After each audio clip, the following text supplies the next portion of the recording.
All right. I believe, well, maybe. Let's see if this just broke.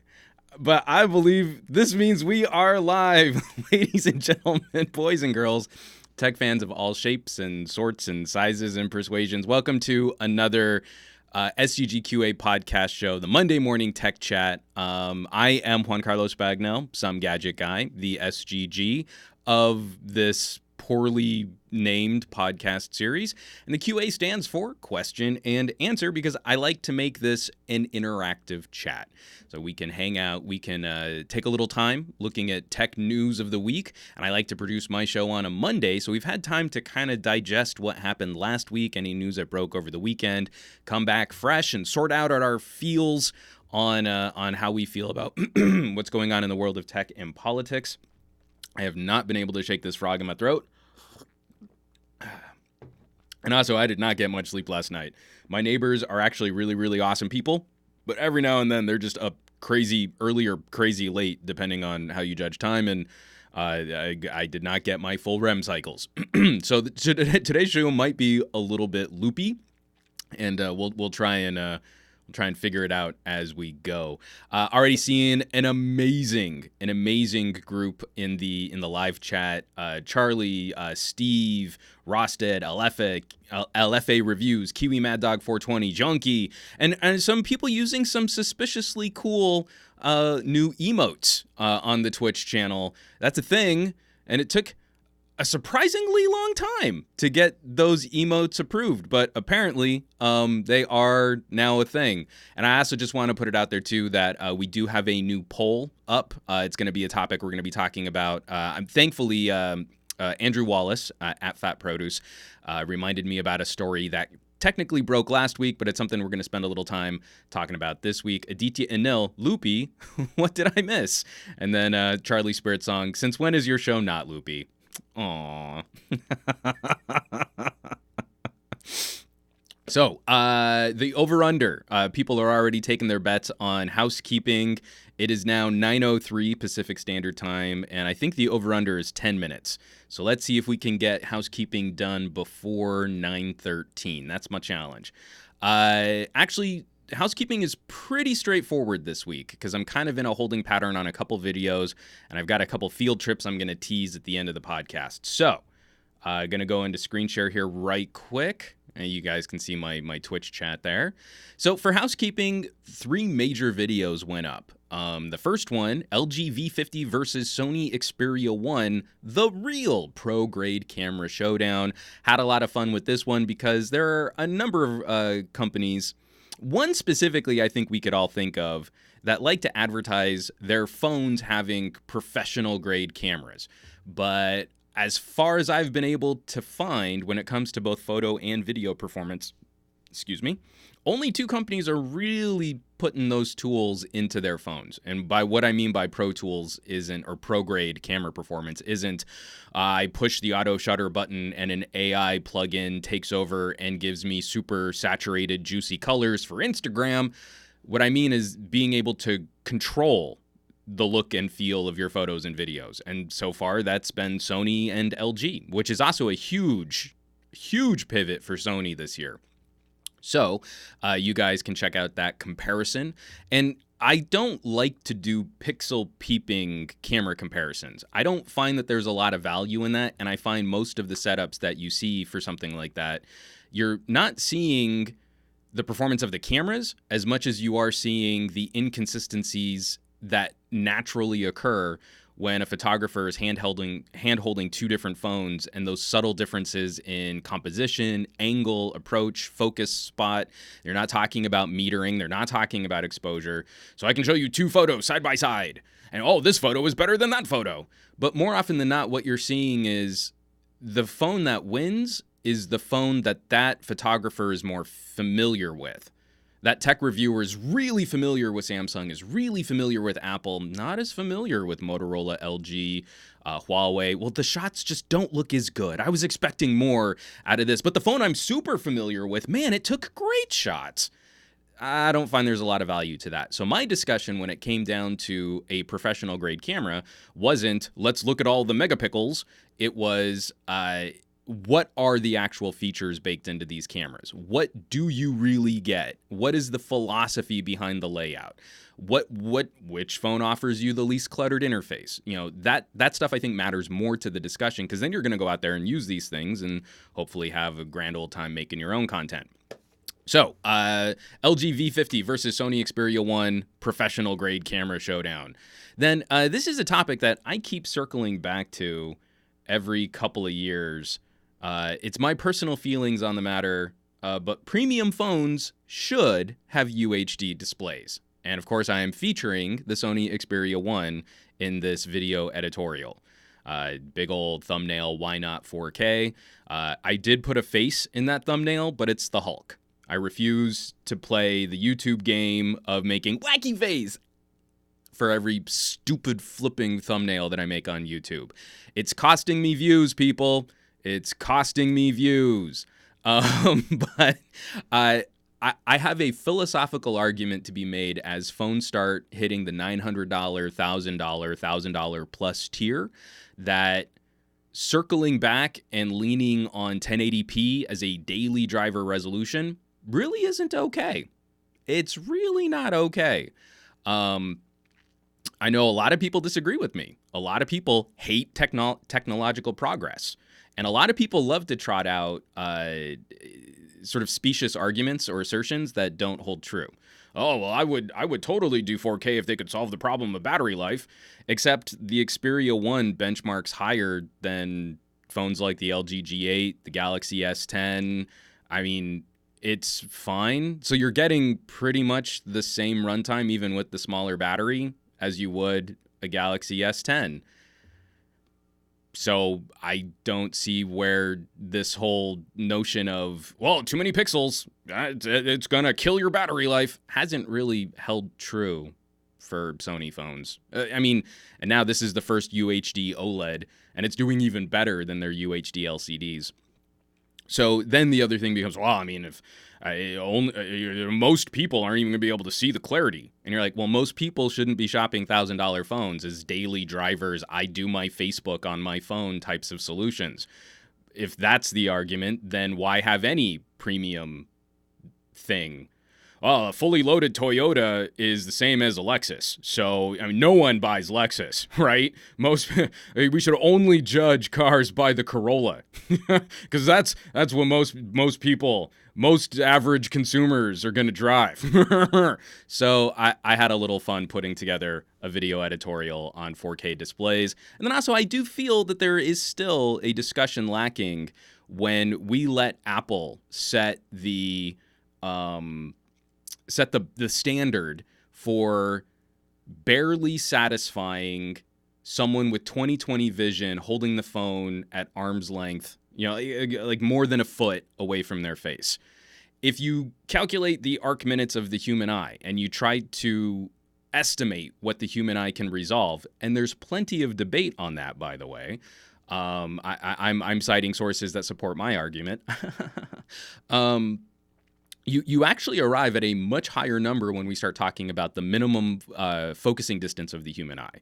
So obviously you're not walking around with your phone at 4 inches away from your face all the time, but someone with 20/20 vision, not perfect vision, just sort of average for daily society vision, what we've branded as the acceptable range of vision to operate a motor vehicle, actually can resolve a substantially higher resolution, PPI somewhere around 800.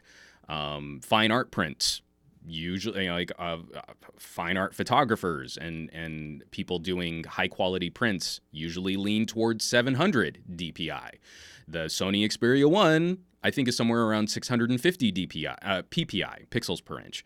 So there is something to be said for, once we start approaching that 600 to 800 pixel per inch window, we're literally at the best. So part of that video is also talking about just sort of the biology of the eye. Of course, that doesn't matter. Most people are just seeing the thumbnail and just dropping obnoxious comments in there, because we should all be paying $1,000 for phones that do less than phones that we had last year, right? That's progress. We should be picking up phones that are increasingly expensive, have lower resolution displays, and gut things like headphone jacks. So there you go. That's That's what techies want, according to my YouTube comments. So, this is the biggie. I saved the best for last. I have 2 minutes. OnePlus 7 Pro camera conclusion, hardware advantages, software gremlins. What is this, 3 months late? Yeah, it took me a long time to do a review on the OnePlus 7 Pro camera. Oh boy, it took me so long. But it's finally here. So if you're on the Patreon, you have access to the full, it's about a 26-minute video, all of the analysis, and then also the photo gallery. So I'm putting less samples into the video to talk a little bit more about specific photos and videos, and then I'm putting up more photos that you can check out in a private gallery. So if you're on the Patreon, you have full access to all of that. But if you just want the conclusion, you just want the wrap-up, I'm trying a slightly different format for the OnePlus 7 Pro. You can at least just get more commentary than what you would normally get in a full phone review from another reviewer. It's still a standalone video. It's about 6 minutes long. And this is also one of the frustrating and charming things about reviewing a OnePlus. If you were basing your camera estimation on those early reviews, then you are woefully out of date. It's always charming and frustrating that a OnePlus phone is a radically different beast, a noticeably different performer about 3 or 4 months after launch. This is always held true for OnePlus, and yet we still lean on, nope, camera's a deal breaker, it's a garbage camera, because that's what someone made a video on a week before the phone launched under embargo, and somehow that's what people take away from the experience. We know that this is always going to happen. We're getting rumors on the OnePlus 7T. We know out of the box the software will not be commercially refined, and that will probably need at least a day one update, if not 2 updates in the first month to get it up to what OnePlus really thinks it can do. Now, the OnePlus 7 Pro is interesting this year. A lot of mid-rangers and alt brands are doing some interesting things with new camera sensors. We're going to see Samsung next year piggyback on this ultra-high resolution trend. But this year, it's Asus and OnePlus and a couple of other... Oh, Honor, the Honor View 20. I love this sensor, this 48-megapixel sensor. It's slightly larger than what you get in an LG or a Samsung or an iPhone, and it comes with some real nice photographic and light acquiring benefits. So you can catch my full thoughts on the conclusion here, and then if you would like, you can also support the Patreon and see all of the deep dive analysis videos if you want to check that out. Now, I will tease this, and I hate being this guy that gets a little clickbaity. But there was a scandal with the OnePlus 7 Pro camera. A lot of tech journalists went out there, and there was much gnashing of teeth over things like the zoom. I think I may have discovered a true scandal on the OnePlus 7 Pro camera, and it's only passively mentioned in the camera conclusion. So here's the tease. If you're on the Patreon, those of you who have subscribed to the Patreon, they will have full access to what might be a true scandal. I'm waiting for a reply from OnePlus before I make a public video about it. But if you want to know what the situation is, $1 gets you full access to years and months of work on camera reviews, camera comparisons, audio reviews, audio deep dives, and the OnePlus 7 Pro video specifically, where I might have discovered something that could legitimately be an issue with OnePlus cameras. So that's the gig. Moving right along. Tech Lovin' Mama on Periscope says hi. So everyone say hi to Tech Lovin' Mama. Okay, so I went over what was that, 12 minutes, not 10. Bummer, I was so close. But again, saving the I'm going to turn down my gain just a little bit. Saving the OnePlus 7 Pro camera video for last. I knew I was going to ramble on about that just a bit. So let's get into some news now.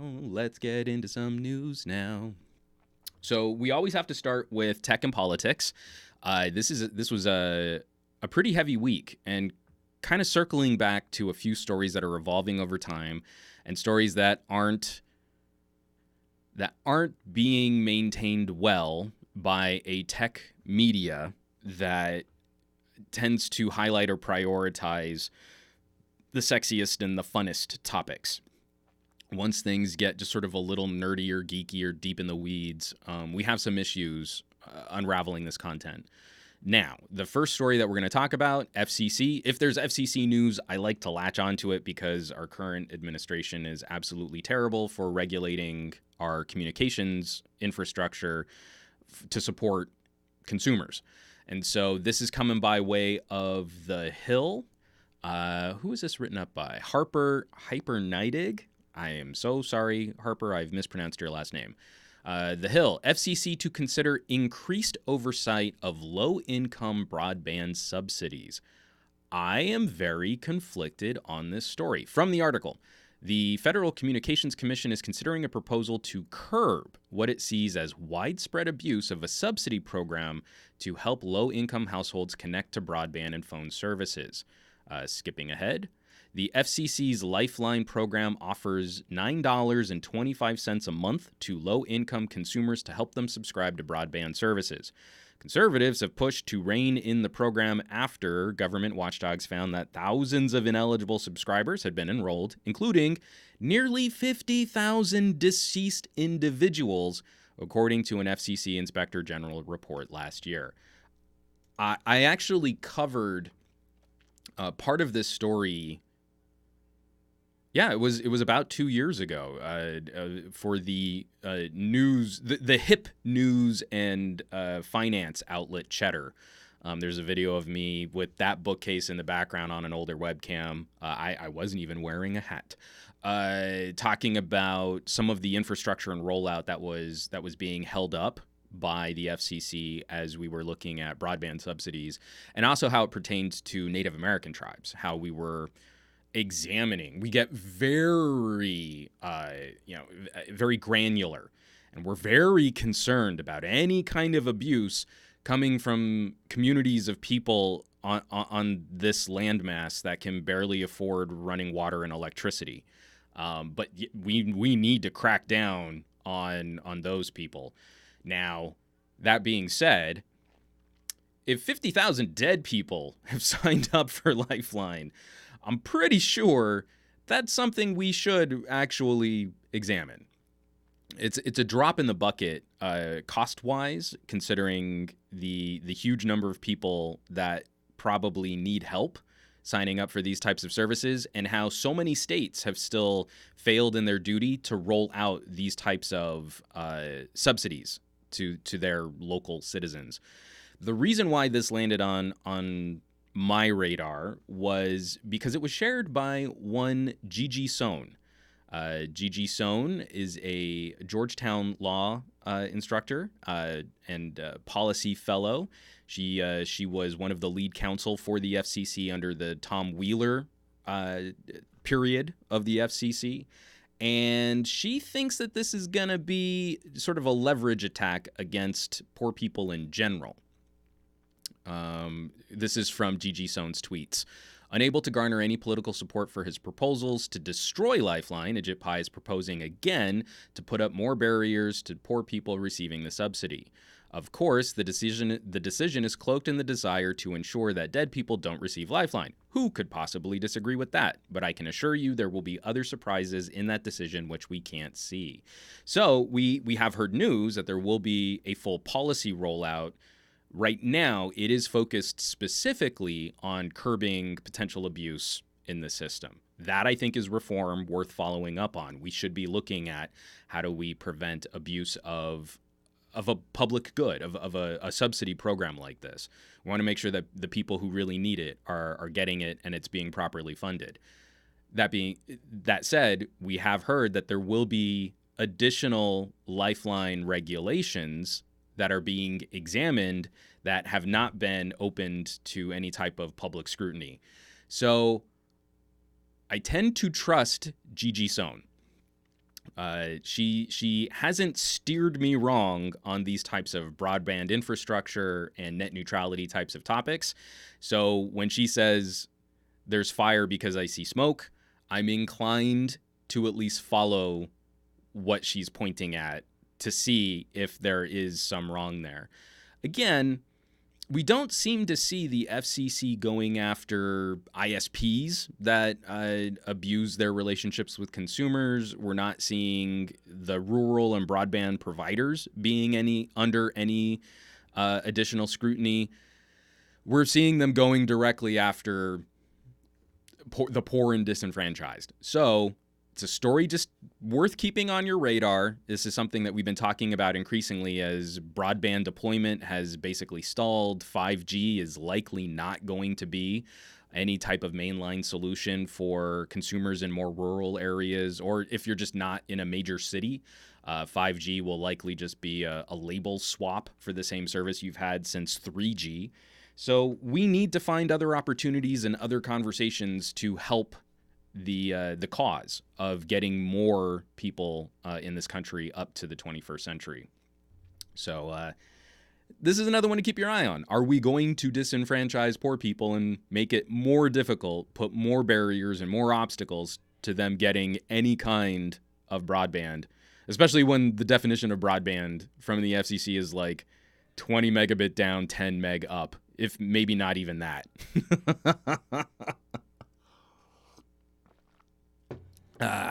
All right. So let me get this out of the way here. But moving on from some politics, let's talk about something a little more frivolous and fun. I usually lean a lot harder on stuff that we can jump into something just a bit lighter. How y'all feeling about Android's rebranding? Google apparently felt that Android was hard for people to understand, and it was too lighthearted and fun naming things after desserts. So they're sucking all of the uniqueness in that sort of community-driven, I get excited about a new dessert showing up on the Google campus lawn, and they're just gonna Microsoft Apple their new updates. I really do believe a part of the problem was not being able to find a good Q dessert. I would have been completely happy with just one food item removed, like Android quesadilla would have been great. But of course, what I'm talking about is Android 10. And is it really 10?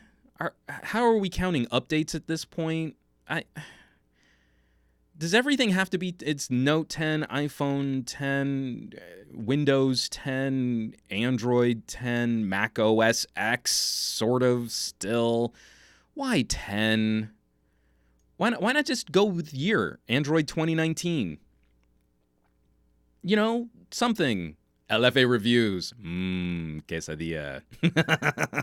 I'm going to make one for lunch. I'm totally doing that. So this is from the actual Google Google blog.google, from Samir Samat. Over the last decade, Android's open platform has created a thriving community of manufacturers and developers that reach a global audience with their devices and apps. This has expanded beyond phones to tablets, cars, watches, TVs, and more. With more than 2.5 billion active devices around the world, as we continue to build Android for everyone in the community, our brand should be as inclusive and accessible as possible, and we think we can do better in a few ways. So they go, first of all, it's a refreshed look. So we have the new Android bug. Instead of the full Android body, it's just an Android head. So we've decapitated the Android. We've also gone to a more regular lowercase font instead of the sort of Roboto font that we were using for Android as the brand badge. Some small visual changes. We also changed the logo from green to black. It's a small change, but we found this The green was hard to read, especially for people with visual impairments. The logo is often paired with colors that make it hard to see, so we came up with a new set of color combinations that improve contrast. And then they walked away from desserts. Hold on, they mentioned here, for example, every Android build has a letter code name and then a fun dessert. So this is Samir Samat talking about the changes here. For example, L and R are not distinguishable when spoken in some languages. So when some people heard us say Android Lollipop out loud, it wasn't intuitively clear that it referred to the version after Kit Kat. It's even harder for new Android users who are unfamiliar with the naming convention to understand if their phone is running the latest version. We also know that pies are not a dessert in some places, and that marshmallows, while delicious, are not a popular treat in many parts of the world. So goodbye, fun. I still feel like just slapping a number on something doesn't necessarily improve the understanding of whether or not you're running the latest version. A general consumer 3 years from now picking up a phone and seeing that it's running Android 12, are they going to intuitively know that this year it's really Android 13 that's coming out? And also, this doesn't address the numerous problems that Google has with getting their devices up to date and how long it takes for there to be a tipping point, because it's mostly based on device sales. If your operating system strategy, your update strategy, is based on people buying new phones, that means you're always going to have a 2.5 to 3 year lead before an operating system crosses over into mainstream adoption, because that's how long it takes for people to flip their phones. And that's why we'll never see sort of a dominant Android OS under this strategy. I mean, obviously the change would be we're going to make some kind of change that's more mandatory, that device manufacturers have to play ball. But you're always going to be waiting for a tipping point of consumers replacing older devices if that's your operating system update strategy. So they're not going to know if Android 12 is any different. It's where I really wish they had gone with the year. I wish more manufacturers would have done this. Back in the day, HTC with the One M7, One M8, One M9, HTC 10, U11. You kept these numbers, but you changed all of these letter designations. Why not just HTC One 2014, HTC One 2015, Android 2019? It's so much easier. What build of Android are you running? I'm running Android 2018. Oh, you're 2 years out of date. Hasn't your manufacturer given you any updates? No, sadly they have not. This play brought to you by Juan Carlos Bagnell's Cranky Butt. So, I don't know. I'm not feeling like this feels so corporate safe, right? A Google and an Android and a YouTube that are all just they're on their heels. They're concerned about their perception. They're having to deal with FTC. They're having to look at their consumer relationships. They're starting to get sued by the EU more frequently. This doesn't seem like a fun, exciting way to drive the passion of a community. This feels like the fallback, necessary evil. We don't know what else to do, so we're going to do something really dull and boring and safe. And that's a bummer. I want to feel excited, even for something as dumb as an Android rebrand, right? This isn't huge, crushing, breaking news. It's literally just a slightly different label. And even this is failing to generate the kind of community passion or kind of community excitement. Something just, we're going to do something fresh. Okay, well, what are you going to do? We're going to do exactly the same thing as Apple and Microsoft, down to the same number that they've been using for their operating systems. Awesome. How fun. And I even like this one, Charlie Spirit song, use the year in Roman numerals. That's kind of cool. I mean, the sticky part being, I'm not sure how many Americans will understand Roman numerals these days, but still, it's something different. It's like when movie studios put the little like copyright and licensing info, and they use Roman numerals for the year. Again, it's classy. It's somehow old school and classic. Abraham Artemis, they make new versions of Android each year, yet not all phones can get that new version. This is one of the positive sides in iOS. Kiwi Mad Dog 420, car makers are already doing this. And Pyure on Mixer, Google is middle-aged now. They're a boring dad, but without the dad jokes. I agree. Kiwi Mad Dog 420. Americans should be good at Roman numerals. Superb Owl uses it. Except for the fact that, wasn't it for Super Bowl 50 that we had to change it because they were afraid that Americans wouldn't get Super Bowl L? Like, oh, that's tricky. That's a new Roman numeral that we've never seen before. So I don't know. How are you folks feeling? Do you like the new bug droid? Does this change your perception? Like, let's just take Google's claim at face value. Do you feel, I just said Google's claim, and now 4 phones on my desk just lit up with Google Assistant. Awesome. Do you feel, especially because I know I've got some viewers in other countries, I've got some listeners around the world, that the dessert naming convention was really keeping people from the information they needed regarding their phone or tablet? So I'll just leave that as an open-ended question. If you've got some thoughts or if you've got some comments, drop them in the live chat or hit me up on Twitter, because I don't feel like this was any significant barrier that couldn't have been unraveled in about the same amount of time that it would take someone to Google, is Android 10 the current version of Android, to say, is Android Quesadilla the current version of Android? It's the same Google search as far as I'm concerned. DT Anil, with a finger and her thumb in the shape of an L on her forehead. That's a deep cut. Welcome back.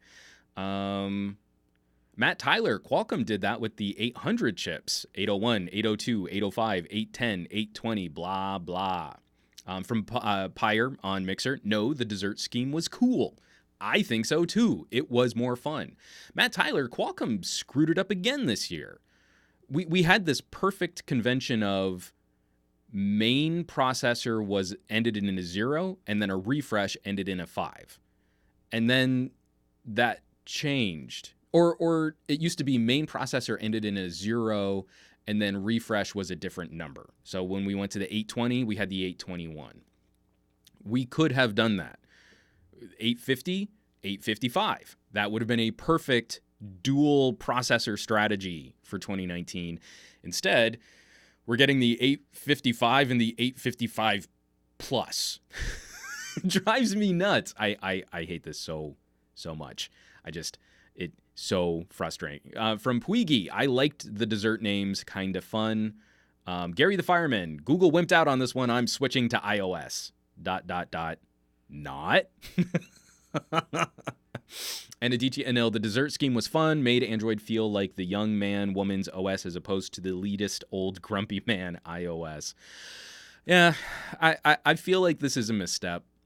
I feel like this just is a public perception of a Google that's less fun. And I want Google to be more fun, not less fun. Come on, Google. Help us out a bit. How's about? That would be super sweet of you. All right, moving right along. We got one more story here. We're going to get to Reddit a little earlier. This is another major political story, and I'm not necessarily bringing this up because of the global political implications. There are only a handful of political topics that I feel qualified to harass you with. Hong Kong is not one of those topics. So I will leave the geopolitical ramifications to someone far better versed in Chinese politics and history than what I can provide. But there is a facet of this story that I feel CNN Business totally screwed. So let me just take a quick sip of water here.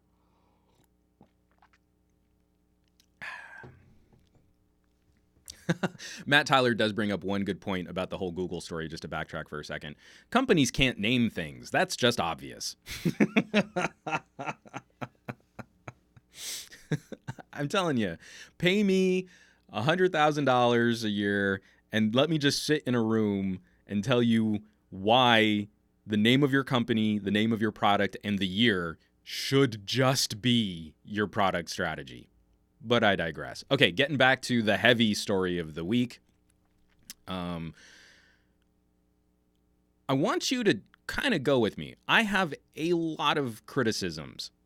I have been passionately frustrated with my relationship with YouTube. Yet, CNN Business still managed to mess this story up. I'm keeping my podcast PG-13. I'm trying not to drop copious numbers of F-bombs. I'm pretty sure CNN Business deserves one. Whether or not I will use my allocated F-bomb, I'm undecided. But this is written up by Donnie O'Sullivan and Kevin Collier. YouTube shuts down 210 channels posting about Hong Kong. From the article, Google announced Thursday that it had disabled 210 YouTube channels that were uploading videos, quote, in a coordinated manner, unquote, about the ongoing protests in Hong Kong. The announcement came 3 days after Twitter and Facebook announced they had shut down a network of hundreds of accounts that were posting content aimed at undermining pro-democracy protesters in Hong Kong. Some of the accounts posed as news organizations and independent entities, but in fact had links to the Chinese government, both companies said. So this entire article, they mention the reason behind Facebook and Twitter pulling this down. And then they quote sections of Google's press release. We found use of VPNs and other methods used to disguise the origin of these accounts and other activity commonly associated with coordinated influence operations. But it doesn't, they don't disclose YouTube's reasoning until the end of the article. And it's only still through their sort of attaching Twitter and Facebook to the same story. That's not really reporting. So if you were to just follow the headline, you would think YouTube was pulling down protester channels. And then it reads kind of like YouTube is pulling channels about the protests in Hong Kong. And then you have to dig until like the last third of the article to see that it was really, they were pulling down these sort of coordinated cyber groups that were trying to undermine the protesters. The article not completely, because again, they do at the end sort of rectify, oh, and by the way, YouTube is pulling these because of a coordinated, coordinated VPN attack on the protesters originating from China. So it's not completely misrepresenting what YouTube's action was here, but it's pretty close. I mean, especially if you were just kind of looking at the headline and catching this in your Reddit feed, and you would have to go a couple comments on Reddit before someone pointed out, oh, by the way, this is actually probably what we would want YouTube to do in the greater conversation of politics and the relationship between Hong Kong and China. This has been a huge story about protest and citizen rights and the relationship that China has with its citizens. Again, I'm grossly underqualified to really dig into the ramifications of what's happening on the ground in Hong Kong. But I feel like CNN Business probably could have put that in the title of their article. Like, YouTube pulls down 210 channels for coordinating anti-Hong Kong protesting videos. I feel like that would have been pretty easy. Just like a huge, glaring missed opportunity to provide that kind of outlook, or that directly to the title of the video, or title of the article, because unfortunately we know that once this thing hits the Facebook and the Twitters, that most people are just going to lean on the title, which is also just a terrible title for an article. Ugh, so frustrating. So, yeah. Yeah, it's pretty tough. Charlie Spirit song. He's helping me out with time codes. How news like CNN got it almost misleading. And LSTU 911 media is mostly like 90% misleading. It's just upsetting because they didn't even get the clickbait angle right. You know, like if CNN was trying to make this Twitter fodder and clickbaity, they didn't even do that well. I shouldn't be this upset about supposedly a news organization failing at clickbait.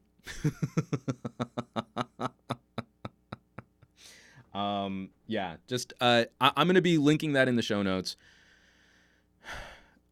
For all of my issues with YouTube and their relationship with content creators, I actually have to say that I think this was handled appropriately. If their own terms of service are designating this type of coordinated information campaign is not allowed on their platform, then they've absolutely sort of arrived at the correct conclusion to pull those types of channels. So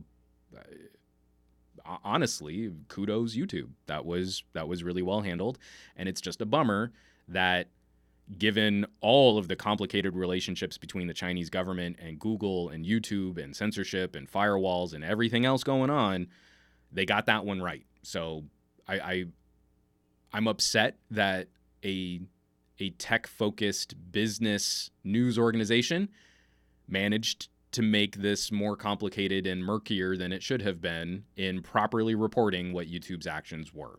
So there you go.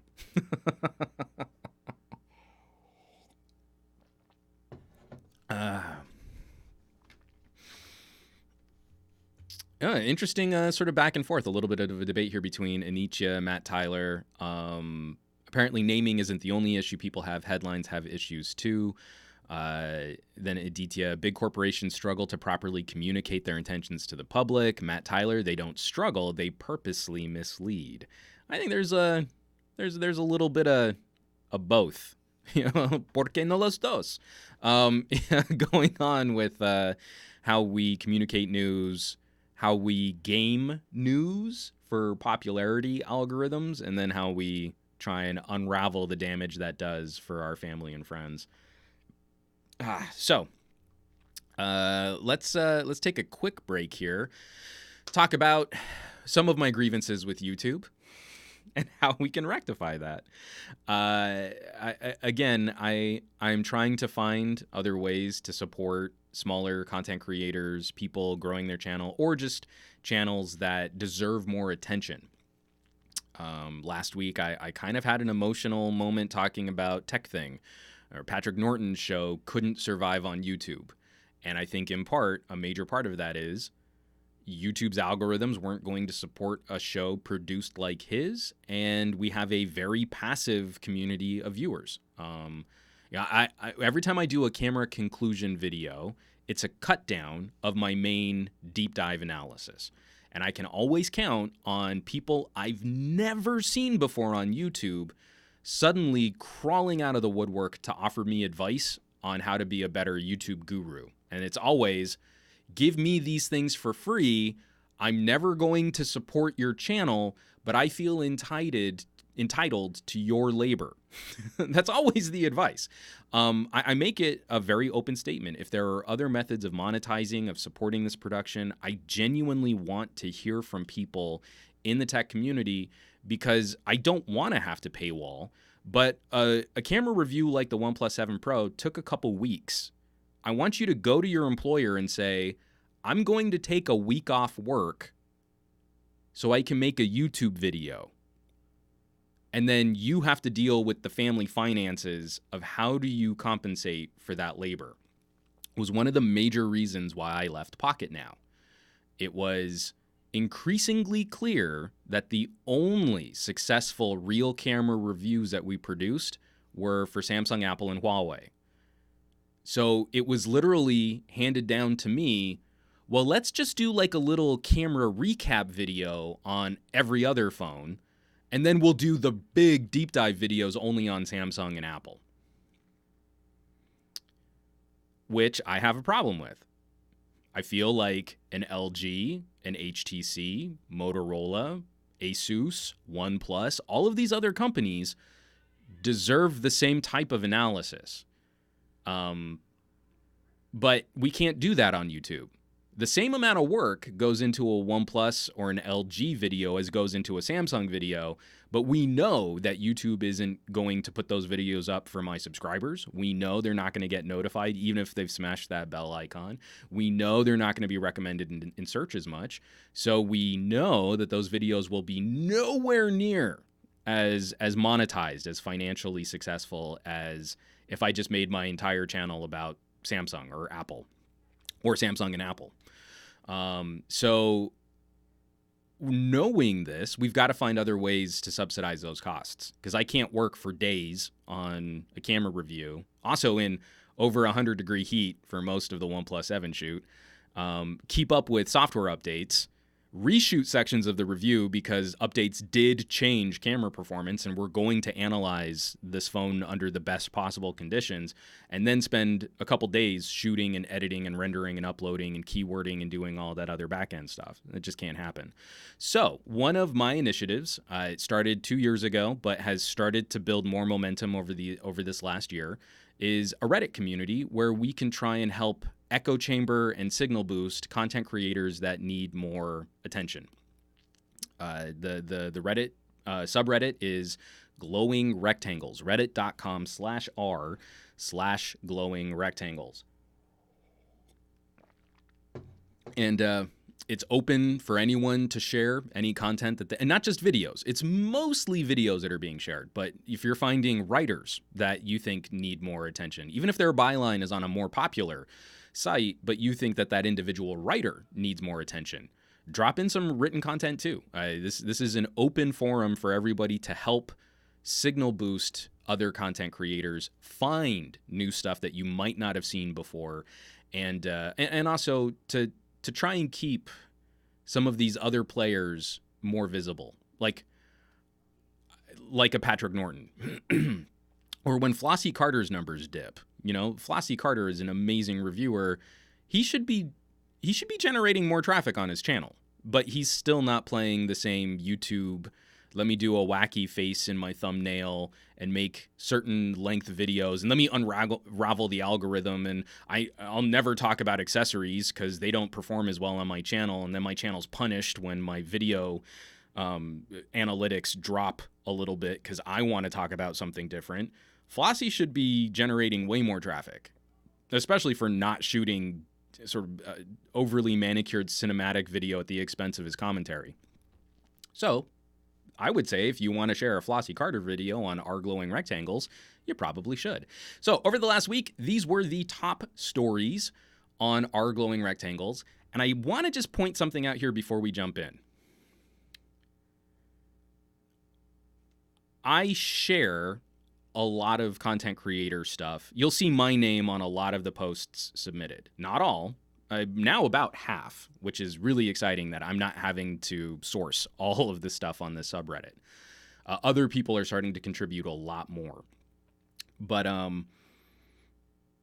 given how I feel about tech as a more general conversation and not just focused on the most popular manufacturers in this tech space, I was very happy to pull up this week's stats, and minus my videos, we saw a trend away from the Galaxy Note 10. There is so much video content going up on the Galaxy Note 10 that if you were to just trust YouTube, it's completely obliterating the rest of the tech landscape discussion. But when we start filtering some of that through what other people are trying to watch, and especially using Reddit and their upvoting, downvoting guide as a loose sort of divining rod of patterns and behaviors, this was a pretty well-rounded week. So, first of all, we can ignore the top one here. Number one story on our glowing rectangles: 5 ways to be a little happier. Trisha Hirschberger, Naked Truth. She does a whole series of I don't wear makeup, the naked part. It's totally clickbaity, but it works. but just talking about her experiences as a content creator and some of the things that she's pivoted on over the last couple years, especially since having a kid, and how she approaches some of her life philosophy. Sort of a worthwhile discussion to hold in the 21st century as we're all bombarded with sort of tech and lifestyle stuff. Skipping these other two terrible stories. This is a cute little animated piece called The Death of AirPods. I posted this, and it's the second highest upvoted story of the week, and I would wholeheartedly recommend that people check this out. It's just sort of a cute little, hey, I'm the left ear AirPod talking to the right AirPod about how AirPods are not safe to disassemble, and how replacing an AirPod can be expensive, and how you can't really recycle them, and how they're basically just e-waste. We talked a couple weeks back about the EU and the UK talking about how consumers are generating mountains of e-waste. So The Death of AirPods by John Rowley, the second highest voted story on Glowing Rectangles, I would definitely recommend it. Again, a really cute and simple and straightforward way to get the point across. It's very accessible, and then also it sort of tangents nicely into some of the conversations that we've also hosted, like LFA and Viper, talking about hearing health and using open ear earbuds like AirPods. That there are some pretty good reasons for us to re-examine some of our consumerism and some of our purchasing behavior. And again, just okay, actually I'm gonna say that these are technically tied. So one got more upvotes than the other, but Gary is always up in the popularity on Glowing Rectangles. Gary Explains. He also has a new channel just for speed tests, but Gary Explains Windows Subsystem for Linux, WSL tutorial, and how-to. When Gary does an explained video, it's never like, Wi-Fi explained. How does Wi-Fi work? And then you only get like, well, you turn on your Wi-Fi and then you connect and then you're on the internet. Those explained videos are useless. YouTube should just delete all of them like they did those Hong Kong videos. When Gary does an explained video, Windows Subsystem for Linux tutorial and how-to. How to use WSL. Flipping awesome. Gary's videos are great. But right behind it, editing 4K video faster than an iPad Pro on my mobile. So we've got some competition from Tech Tablets.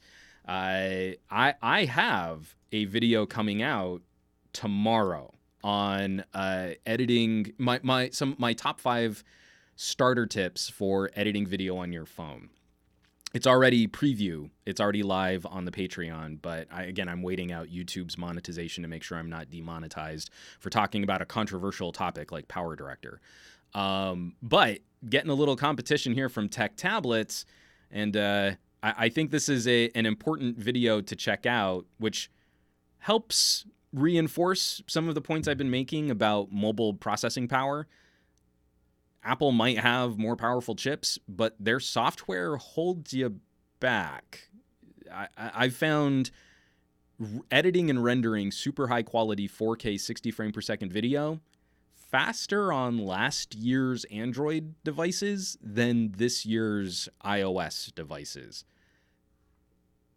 Tech Tablets also taking a look at the same thing. So a couple of videos coming out on content creation that might be up your alley, or at least just some fun tips to help you improve your own content. Maybe it's vlogging, or you want to get into reviewing, or you just want to spruce up your own family movies.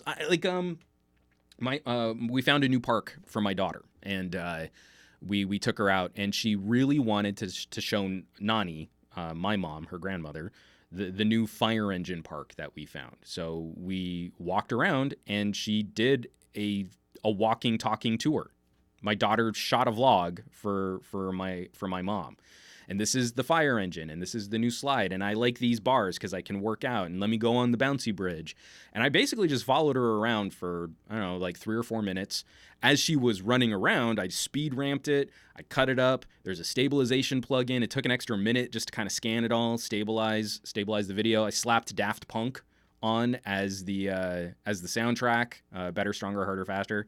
And of course it's funny because she's doing like an exercise thing and the robot voice kicks in just in a better, do it, work it, harder, faster, stronger. So it was awesome. We had the 3.5-year-old toddler tour in 4K 60 frames per second, sent it off to my mom. Beautiful. It's great. You can do stuff like that so fast right from your phone. Why buy expensive phones if you're not going to do stuff?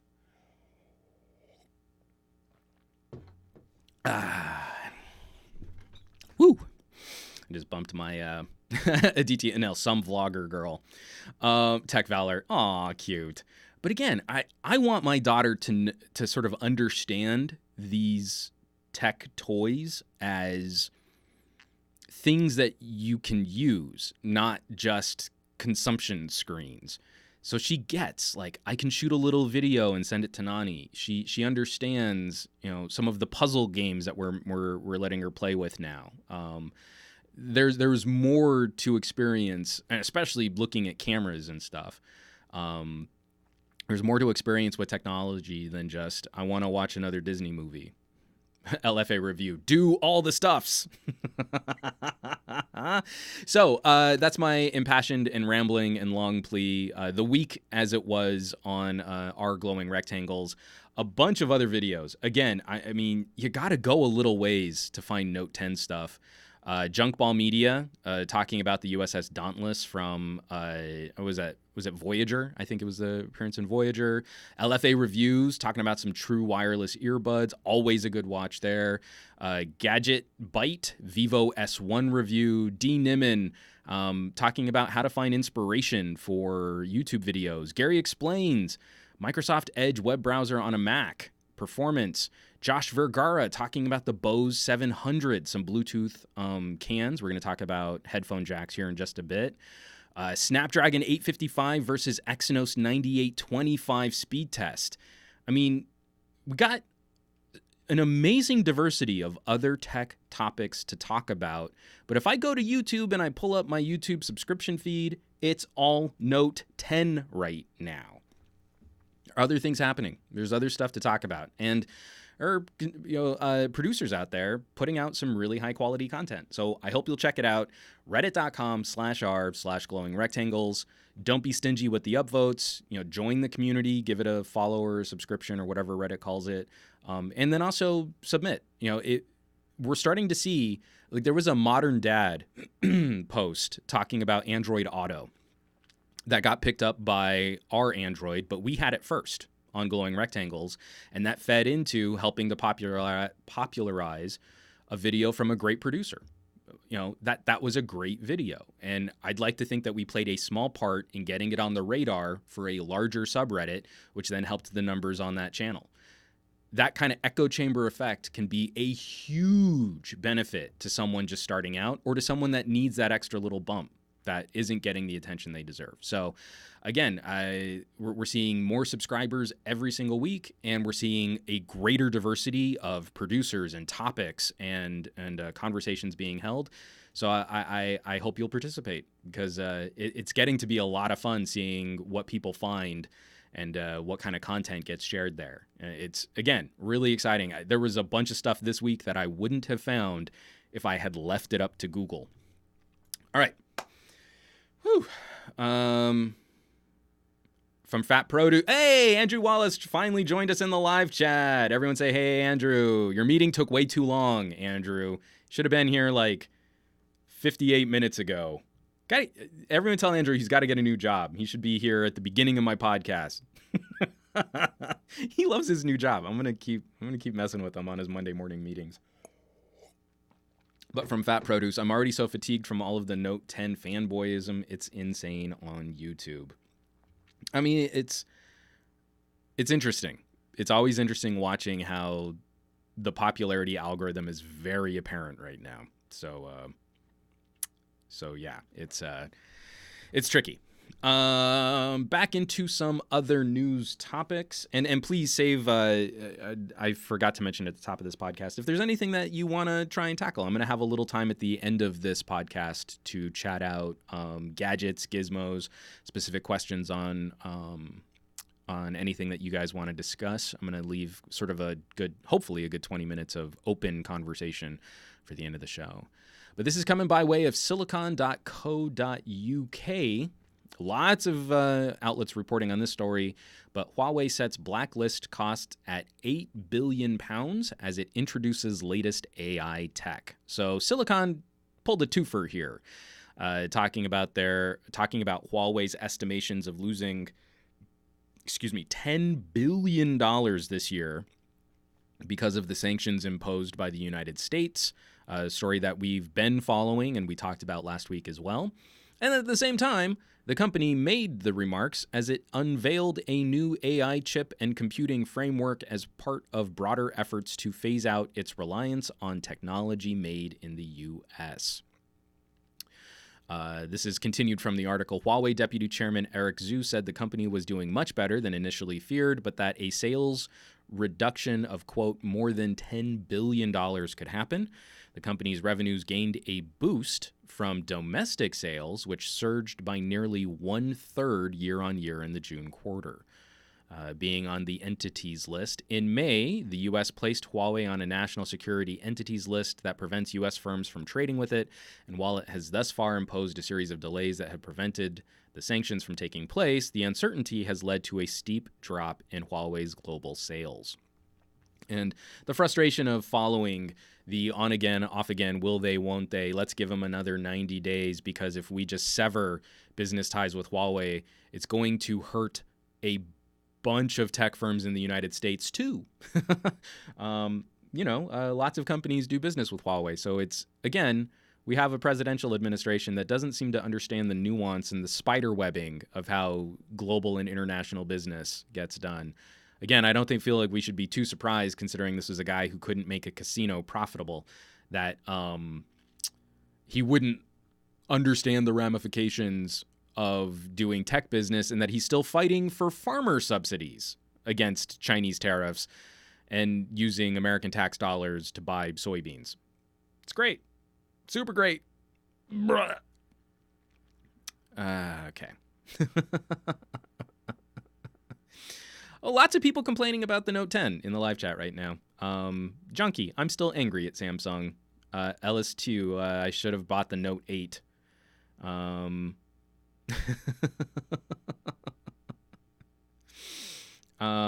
Yeah. So, ongoing story about the ramifications here. I feel like I should have made this week's poll. Do we think that in 90 days the U.S. will offer up another 90-day extension to Huawei? But regardless, we can already see that this inconsistency in tone and messaging is already doing damage to Huawei, but it's also probably going to lead Huawei down those experimental paths of looking at other, like, memory card standards. You know, we weren't in this political territory when Huawei introduced their own memory card standard, but after being put on the entity list, they were removed from the SD card alliance. So we can be pretty confident that they've been anticipating some type of fallout, whether or not it was straight up blacklist, but separating themselves in some ways from companies already doing business. The Harmony OS probably won't be ready for prime time soon, if they will really be severed from using Android and Google services. But having another operating system player in this space, just as phones have kind of plateaued and we're looking at other mixed and multi-mode usage, could be a disruptive influence on the Google-Apple dichotomy. Again, the ramifications of this could be potentially way more disrupting than just, we're going to try and put Huawei out of business. The 5Gs. Brr.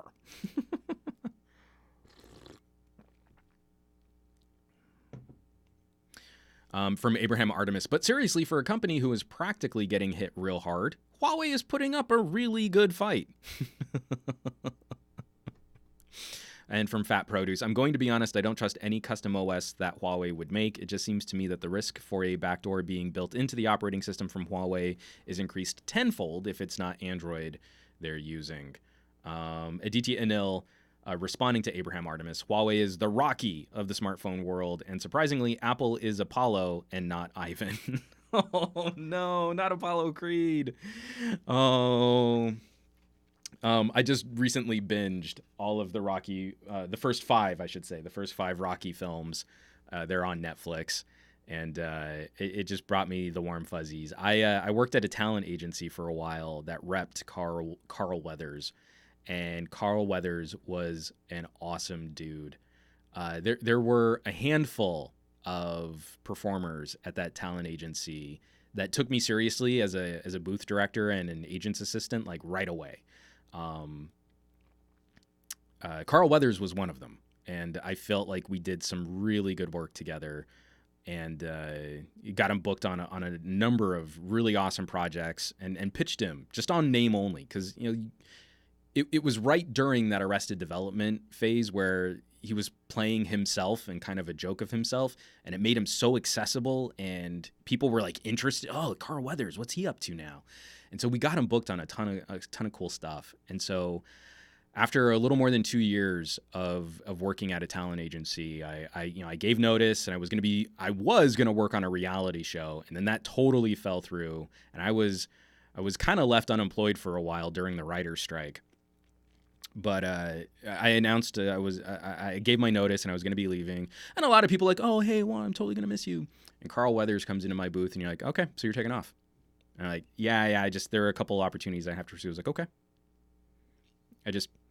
We did some really good work together. I'm going to miss you. And like, that was the one that broke me. It was like, he wasn't like emotional, but he was just like, okay, that sucks. And it like, I was like, oh no, I upset Carl Weathers. I'm upset that I upset Carl Weathers. So anyway, I apologies for the tangent there. Talk about how I've met famous people, but someone brings up Apollo Creed, and I gotta throw in my 2 bits for Carl Weathers, because he's an awesome dude, and I really liked working with him. So back on track.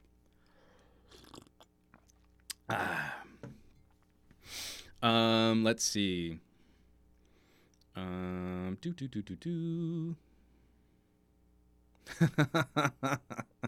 Lots of people talking about Creed. The Creed movies are fine. They're sort of a little cookie cuttery. Like, if you've seen the Rocky films, then you've already seen the Creed films, but they're good. I mean, they're really well produced, and I like Sylvester Stallone taking a turn as the trainer. I thought that was a nice little continuity. I still feel like after Rocky 5, that what is it, Rocky Balboa, or is it just Balboa? I can't remember. It's the one where Rocky steps into the ring one more time as an old man. That movie is so good. Like, you could watch the first Rocky and Rocky Balboa and have this beautiful, poignant bookending of the young fighter stepping into the ring and the old gunslinger riding off into the sunset. Just really gorgeous. But yeah, we're not going to turn this into a movie podcast.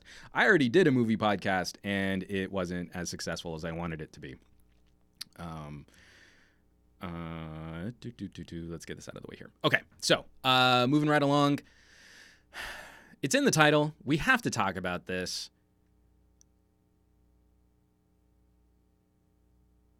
Sorry, I kind of froze there for a second because I wasn't quite sure how to just start the conversation on this one, but just to jump in. I have a philosophical problem with Samsung's advertising and PR. It's one of the things that sucked a lot of the fun out of covering a brand that I was a passionate fan of during the Note 4 and the Galaxy Active days, was seeing them continue to lean on sort of the freshman or the sort of plucky upstart tactic of mocking their rival, Apple. And I don't think that the company has ever grown up out of that tactic, because it works. Trash talking on the internet and juvenilely lowest common denominator picking fights and punching up, but you're really punching down because Samsung is the number one. Samsung still seems to enjoy this as a part of their commentary, even after they've had to pull videos because they've basically copied Apple's move almost every single time. Getting rid of the headphone jack. Well, now they've pulled their videos talking about headphone jacks, getting rid of replaceable batteries. Oh, we're going to make fun of the iPhone for not letting you swap your battery. Oh, we're going to do that? Okay, pull those videos. And we'll pretend that that's never been a thing we've made fun of Apple for. So, one of the most obnoxious technological feuds that takes place in trying to communicate with people in the 21st century is iMessage, and how when you send someone an iMessage, it's a certain color, but if you're not in iMessage, it comes in as a different color, and Apple breaks the interoperability of messaging services because they only want you to be able to speak iPhone. They don't want you to have to worry about, speaking broke. I don't speak broke because I have an iPhone.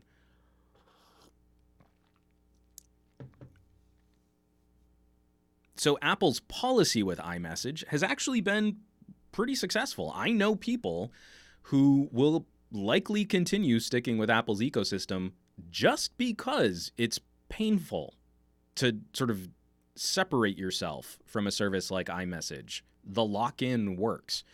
So how should a company go about trying to combat that market perception of iPhone users popularizing something like that? It's one of the few critical advantages that iOS users can kind of point to is Android messaging is really messy. Increasingly, I've been enjoying Duo. My daughter loves Duo and sending little voice video messages to people.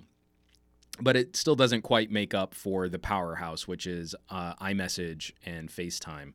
So Samsung's solution, unsurprisingly, let's find ways that we can empower our customers to make fun of iPhone users for making fun of our green bubbles.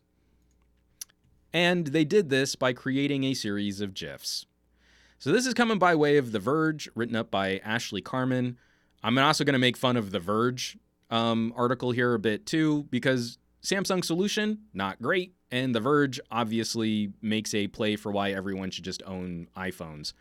From the article, Samsung knows some people don't buy its phones because doing so means committing themselves to becoming a green bubble person in their iPhone friends' texts.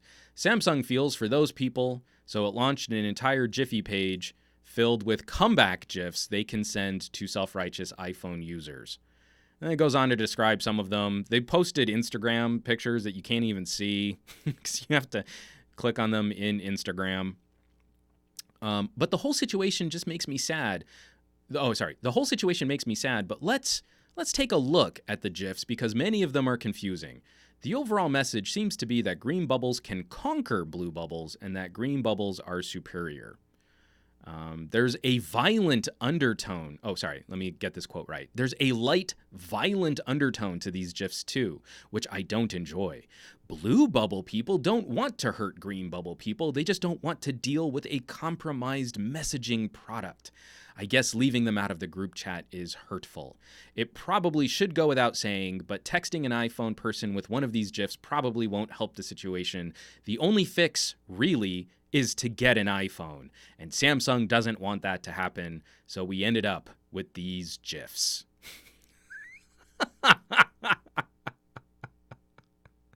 That's hilarious. I mean, come on, the wrap-up of this is the only fix to messaging an iPhone user is to buy an iPhone. Okay. But the thing they're not wrong about, these GIFs are terrible. Hold on, let me go back into screen share here for just a second. We've got sort of like an arcade Space Invaders. Green bubbles will shoot blue bubbles and turn them green. Got a green bubble playing 3D Snake, eating up blue bubbles. Got a blue bubble trying to convert a chameleon, and then the chameleon converts them back. Got a lot of allusions to green bubble people having more money, which doesn't really work if the current zeitgeist is Apple is for people who don't speak broke. I don't think you're really going to win much with green. The other one is I'm going to feed my blue bubble people broccoli, and then it will turn them green. And then the one that I think is funny is the green bubble bursting out of a blue bubble's back, like alien style, and then they high five each other. Because can't we all just get along, blue and green bubble people? So please don't use any of these GIFs. They're awful and they're terrible, and they're kind of hack. Again, like the funny thing is that tit for tat back and forth. Tech is fun when we can poke fun at opposition and stuff. I get cranky about things like AirPods, but it seemed to be a major marketing win and strategy that they became popular on the fact that they were expensive. So people out rocking some AirPods were giving off a look of, I spent money on these things rather than just using the earbuds that came with my phone. And somehow that worked over the branding and the price premiums on things like Beats, right? The AirPods are now one of Apple's most successful products. And the same thing, just like branding iPod headphones white, you brand text messages blue or green, and then that sets up an us versus them mentality, and that you're the chosen tribe because your text message is the right color. Unfortunately, I don't think Samsung's going to be our champion here. I don't think Samsung's GIF game is going to be strong enough to help right those terrible, terrible wrongs as it pertains to Google's tragic implementation of messaging on Android. So there you go. Abraham Artemis, using GIFs to hit on Apple? That's rookie numbers. Quote Mark Hanna. Kiwi Mad Dog 420, terrible or not, someone's getting paid for them, hopefully. And then a lot of people saying, hopefully, right after him. Kiwi Mad Dog 420, I will spam the GIFs in the Discord. Please don't. I don't want to have to mute someone in the Discord. Come on, son. I wish that this were better, and it's not. So the last major story, and this is a major thank you to Andrew Wallace for circling back to this. It's actually a slightly older story that then just got picked up again. So Ting put out a survey. Ting is an MVNO. They operate like sort of a low-cost prepaid cell phone service. And they put out a survey and got 3,600 responses from people on Ting.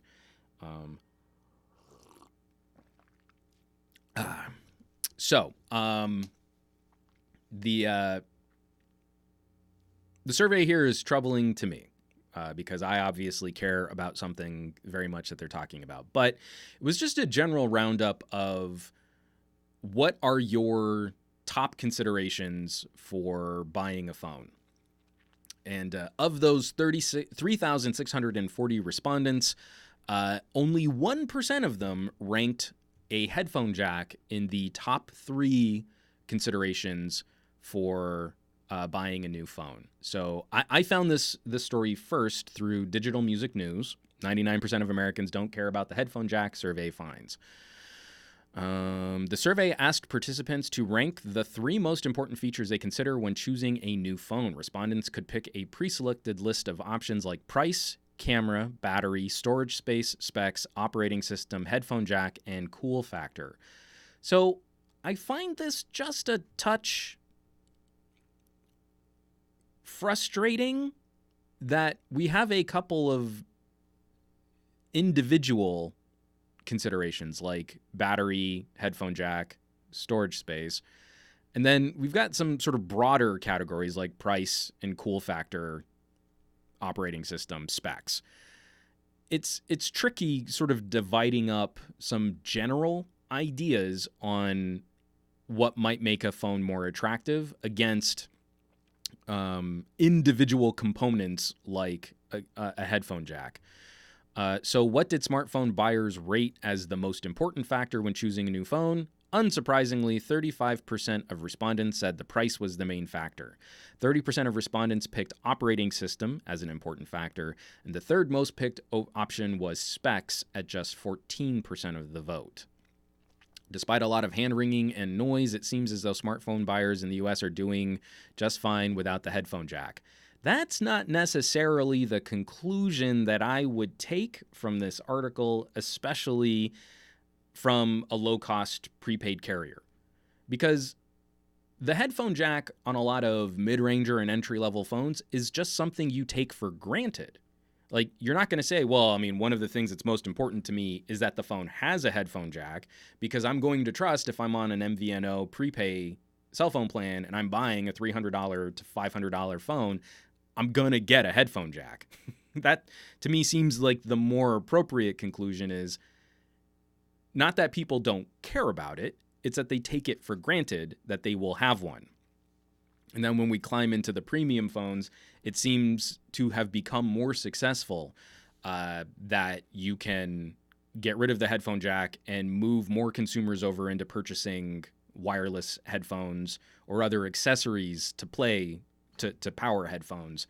That, to me, would be the conclusion I would draw from a survey of 3,600 people. One of the things I did find kind of interesting, and I'm glad that they brought this up in the article. Hold on, let me see if I can find it. There it is.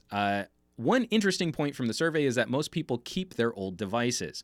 46% recycled them to children, with 28% saying they use their old phone as a music player. You know, the old phone with a headphone jack for easy listening. Funny world we live in, isn't it? So, that is actually one of my top pieces of advice for people who want to rock a premium phone, but want also like premium audio.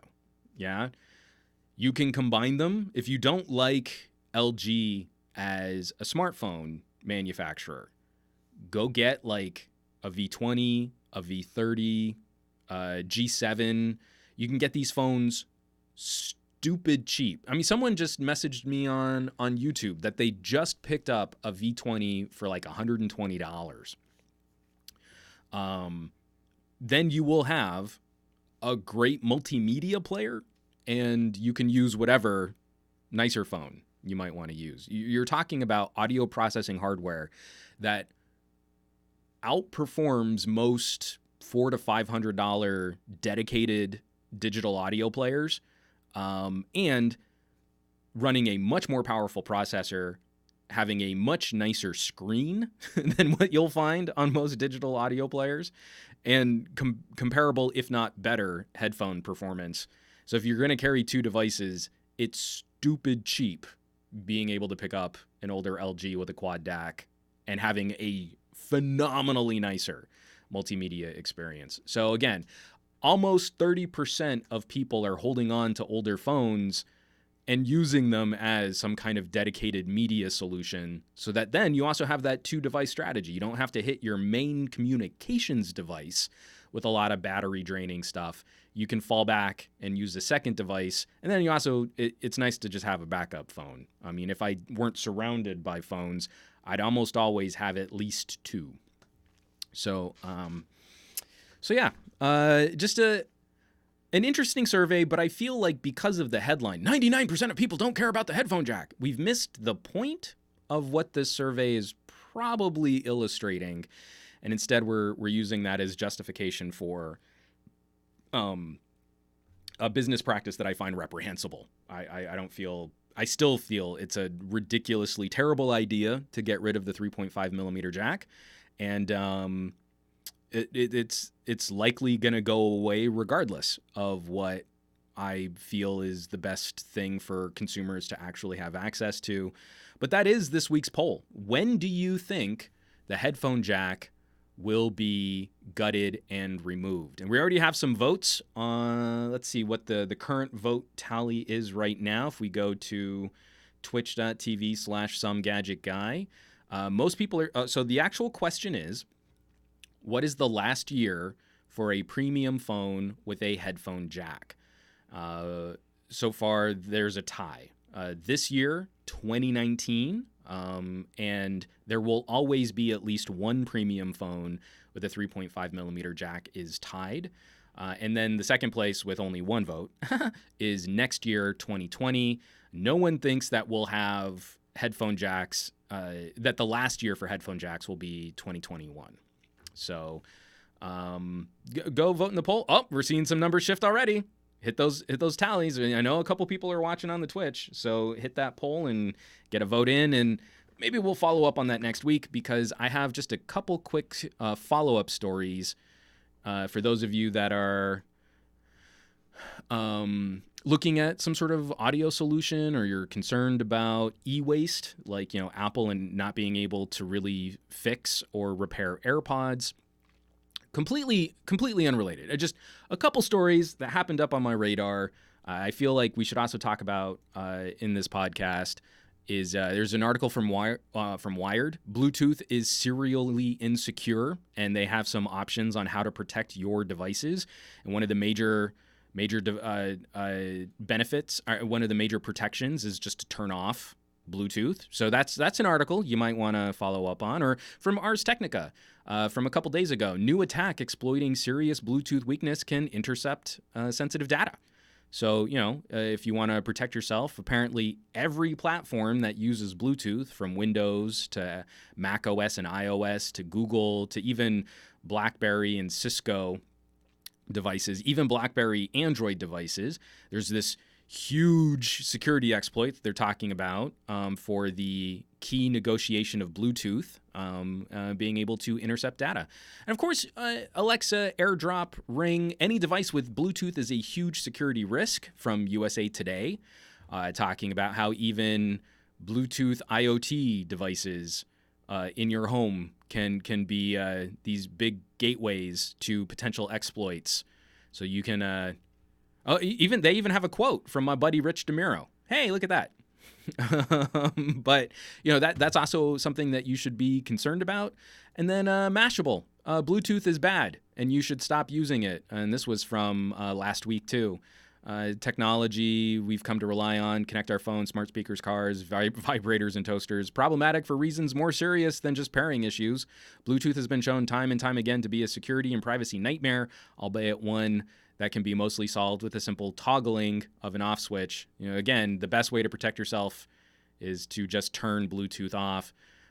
Because also, this is the other one I forgot to link from the New York Times, that apparently one of the easiest ways to track you and your shopping habits is just to put up Bluetooth beacons that just track all of your location in a store. Because Bluetooth only works to it's rated for 30 meters, but it only works to 30 feet.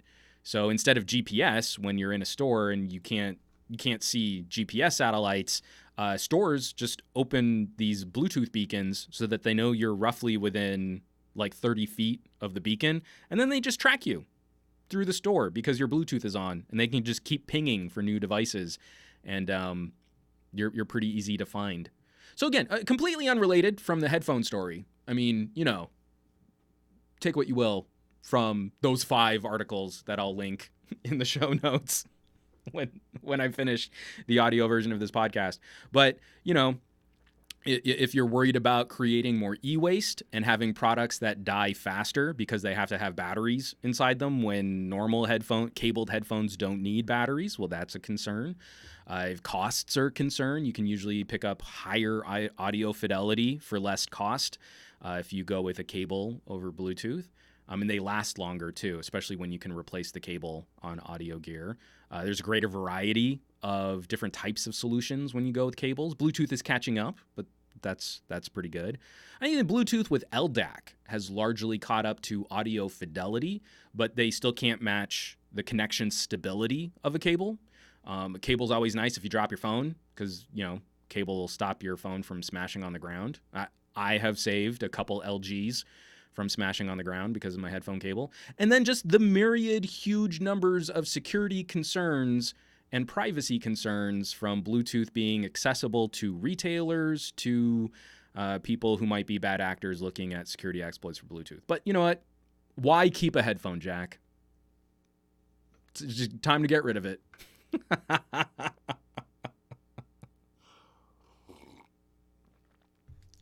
So, just had a little fun with that.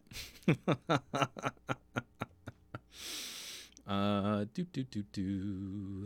I'm scrolling back up. Aditya Anil, I think you had a question about the Discord. I'll follow up with you after the show.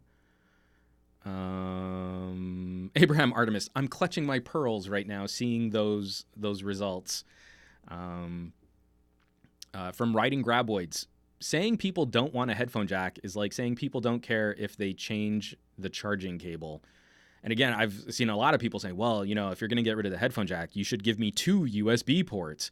You're like, yeah, I kind of get it, but I still feel like the best overall solution is still, if you have a premium device, why not advertise a premium feature like best-in-class audio playback and awesome audio capture capabilities? People act like it's magic when I use wireless lavs to record a phone video, and that it somehow sounds better than the crappy mics built into their not as good phone. This isn't rocket surgery, guys. This is pretty easy. From Andrew Wallace, you could get the FIO DAC that Juan reviewed too. So yeah, there are 2 FIO DACs that are actually pretty decent. They work Bluetooth or cabled. And that kind of stuff makes me really happy. Again, why I was so pleasantly surprised with the Bear Dynamics Lagoons. And then also the same for the Sennheiser GSP gaming headsets. Why did it take so long for us to get wireless headphones that you could use while charging? Or you could use over a USB cable and not like have them just go into charge state? Like, that to me is kind of a no-brainer. So for as much as I love like the Sony XM3s, why can't I plug them into the USB port on my awesome Xperia 1 and still listen that way? That would be nice. Matt Tyler, LG will have that jack forever. I hope. Abraham Artemis, LG without the jack is not an LG at all. That jack is literally their biggest strength. If only they would make a commercial about what is literally their best feature on a phone. Buh.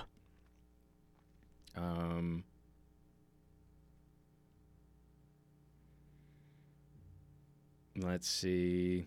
Kiwi Mad Dog 420. Anything from Forbes? Apple users have a nasty surprise in their Bluetooth. No, I didn't find any Forbes articles. What were the outlets that I found for those Bluetooth stories? Were Wired, Ars Technica, USA Today, meh, and Mashable, and the New York Times. So some outlets a bit more reputable than Forbes. Aditya Anil. Ooh, those Bear Dynamics look amazing. I like my Lagoons, but it's hilarious that I also really like my Lagoons because they work as well as they do over cables. Because I suck and I'm a nerd and I don't like Bluetooth. Matt Tyler, would LG make a dongle but a little bigger to make the audio quality better and get rid of the jack? They wouldn't dare. And LFA reviews, the Lagoons are so good. I as soon as I put my ears in the Lagoons, the second thought I had after going, wow, these are really nice, was I wonder what LFA would say about these. So I sent them to him, and he made his own video about them. And I think you guys should watch that video too. So folks, those are the main stories that I wanted to talk about this week. I feel like I have more efficiently managed, even with a longer rambling on our glowing rectangles this week, getting through some of these main topics and discussion points. And I do have some teases, because this is going to be a busy week that I'm probably not going to get as many videos out. I have field trips, and then I also am working on a PR project for a recording company. I'm going to be helping them make a video on a microphone. So some of my time will be spent like paying bills and not just trying to get stuff out on YouTube. But tomorrow, I'm going to be doing a 5G tour. So if you have any questions about 5G rollout, I've been very skeptical about 5G, but Sprint's finally doing a demonstration here in Los Angeles. And the folks at LG were nice enough to put me on the list. So I'll hopefully get to spend some time with a USA branded LG V50 to see what Sprint's doing with 5G service in Los Angeles. And then on Wednesday, so what is that? Tomorrow's the 27th. On the 28th, I get my focals. I am ridiculously silly, Muppet pants on head excited to finally give these a go.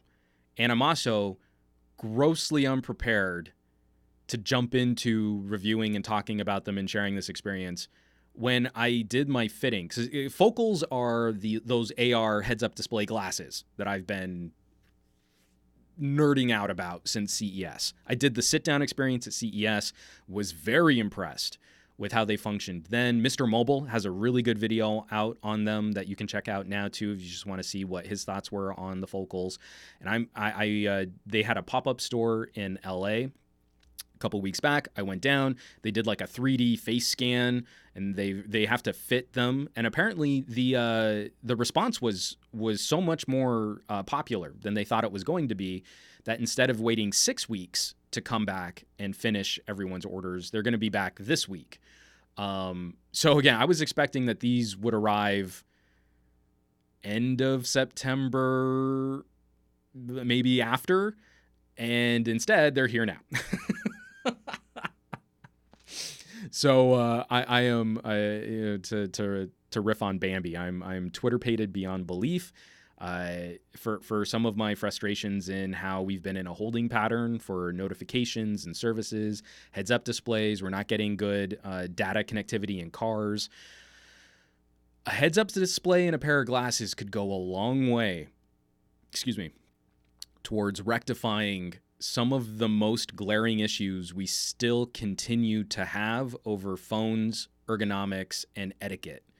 And I'm silly. I'm silly excited to finally take these for a spin. This to me feels like the future, where a folding phone feels like the worst compromised product of 2019. So I'm going to try and I think I'm going to do a field trip video on the 5G tour. Because I don't even think that it's going to take me a while to drive down there, but I don't think the actual tour is really going to be that long. I think it's going to be like a half-hour cell site visit, and then they let us run a speed test, and we're supposed to be so impressed that we can get LTE speeds on Sprint now, finally. I'll try to be nicer than that when I'm actually there, but I'm wondering if I should try another live stream for the focals fitting, just because my first live stream didn't work so well. So I might try and do another Twitch stream just for that. Again, a product that I feel needs more conversation and can't die at the hands of geeks on YouTube. Well, I mean, they're not good enough and they're too expensive, and tech needs to be perfect for me, and it's a deal breaker. And if it were only a $50 heads-up display wearable glasses, then I would buy it if it came from Samsung. But because it's not good enough, and it's not worth it enough for the monies. So I want to fight the idea of videos like that, because like, if we don't invest in cool new tech, then we get boring, iterative smartphone design, which we've kind of had for a couple years. So that's the biggie. Tomorrow, I will have out the video on video editing, tips and tricks. I'm going to try and cut up just a couple other fun little videos, maybe another Xperia 1 editorial that I've got shot. I still need to do that Bluetooth Rubik's Cube. I'm making a video on it. It's so empowering to finally be able to solve a Rubik's Cube from memory, and I have this $100 Rubik's Cube to thank for it. But it's also a fun gaming platform just for its own collection of puzzle games and stuff. And then I also have an idea for an editorial on the OnePlus 7 Pro and how we can make the OnePlus 7 Pro a little bit more well-rounded of a camera performer. Now that the OnePlus 7 Pro camera review is out, are there some things that you can do, short of rooting it, because I don't really play with root and rooted services much anymore. But are there some other things you can do to kind of help fill in some of the gaps on the OnePlus 7 Pro camera performance? So I might try and get that video out this week too. We'll see. There's a lot going on. So yeah, this is going to be another fun week of fun tech topics. Just I've got to put a bunch of stuff together, and shooting the videos usually aren't the problem. It's the back end of editing and rendering and uploading and keywording and making thumbnails. And man, I wish YouTube paid well enough for me to offload some of that. So from Fat Produce, looks at my Bluetooth connected smartwatch. I wish I knew how to quit you. Tech Leathercraft. I did a festival in San Francisco, Treasure Island this weekend. Still so many people using wired headphones today in San Francisco. Yeah. I mean, again, it sort of makes sense that, especially with people holding on to phones longer, you know, now average time that someone holds on to a phone is almost 3 years.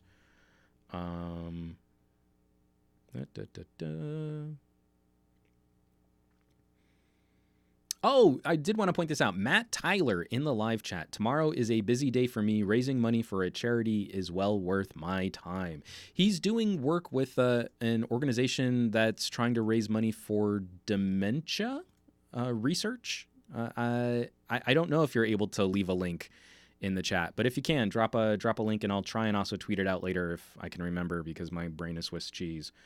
Aditi Anil, could you share some behind the scenes of how you are going to shoot the heads-up display on the AR glasses?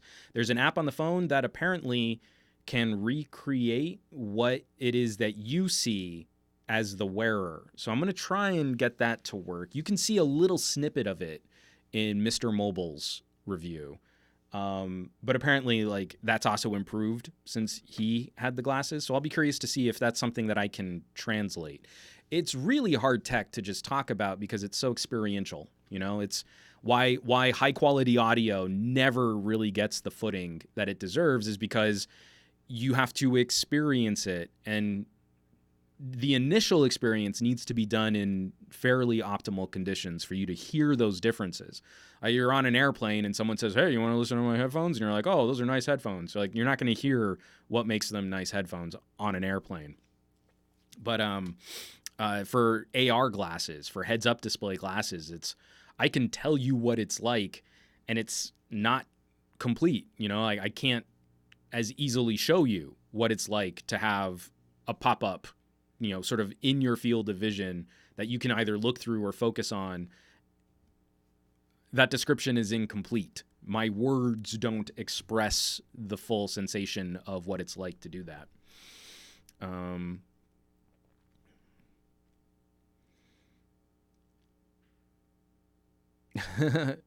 From Geet Madden 1991. And again, I'll always take a sort of a clerical correction here. I know everyone calls it a heads-up display, and technically it is correct, but it should be called head-up display, the actual expansion of HUD. Again, technically correct is the best kind of correct.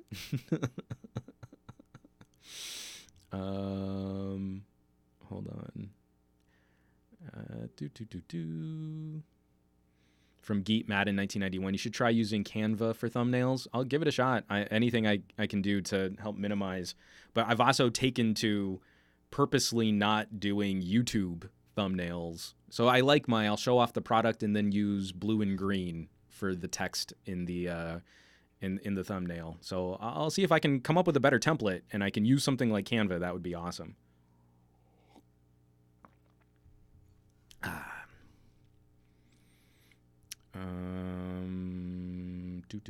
Couple other comments here. Andrew talking about the Geek Book Club, and then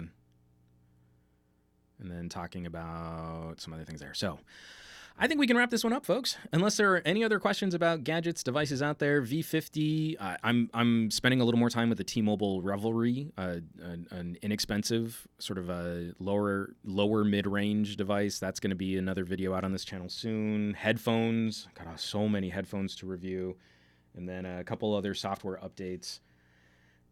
It's going to be good times. Oh, I think next week I'll finally have it finished. I'm also I got it all shot. Like I said, I just need to edit and produce it. Is the video on microtransactions and parents. So like a parent's guide to how companies are ripping off your kids. So that should be out hopefully soonish too. So the final plea, be on the lookout. Lots of stuff coming to the various channels and all the social medias and the Instagrams and the YouTubes and the Twitch and the Patreon. I want to thank the folks on the Patreon. This was an interesting week last week, getting that OnePlus 7 Pro video out. We had a lot of new people join up on the Patreon, and it was nice to see a couple new names in comments, and then conversations that were very welcoming to some of the new people coming in. I always think it's interesting. Like it seems to be that whenever I paywall one kind of video, that my stats on YouTube do way better for talking about how I paywalled that one video. So for all the people that come out and say like, oh, this is a terrible business strategy and you're just going to upset people, this last week, my subscription numbers on YouTube, higher than they've been for the last 2 months. I mean, week to week to week to week, but over 2 months of other types of videos, nope, not doing as good. Watch time, way higher. Retention time, way higher. And my gender split has now finally crossed back over to 10% female, which was a nice little benchmark. It was I'm still a little lower than where I was when I joined Pocket now, but this has been a growing part of the audience is finding more female viewers. I think it's important to kind of have a broader conversation base, and those little metrics help. Funnily enough, the more I take videos away from YouTube, the better I seem to do on YouTube.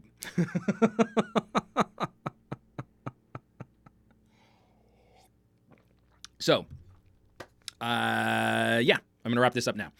Thanks, folks. Thanks so much for watching. Again, sharing and participating, checking out the community over on Reddit, reddit.com/r/glowing rectangles, and being on the lookout for the videos that are coming up on the channel this week. We're going to have a lot to talk about. So thank you so much for watching. This was an amazing live chat. Again, this community of people jumping in to hold these kinds of conversations, dealing with some of the tech and politics in these kinds of conversations, and then also having a little fun at some mega corporation billion-dollar industry's expense. Always a good time on this channel. Folks, you know where you can find me next week. Another episode of the Monday Morning Tech Chat Show every Monday, 9 a.m. Pacific time, except for next Monday. That was the last thing I was trying to remember. It's like, oh, there's one last thing I need to talk about. Oh, this is the worst. I'm going to take Labor Day off. So the next Monday Morning Tech Chat Show will be next Tuesday. I'm glad I remembered that. I was stalling for the end. There was one last thing I couldn't remember. Rough. Hosting a podcast is hard, especially doing everything on your own. So next Tuesday will be the next Monday Morning Tech Chat Show. That's September 3rd. So did not see that twist coming, did ya? Yeah, Aditya Anil. That one was sneaky. I got it in there under the wire. So you know where you can find me next Tuesday on another episode of the Monday Morning Tech Chat Show. Thanks so much for watching, sharing, subscribing, all of the participation that helps keep content creators thriving.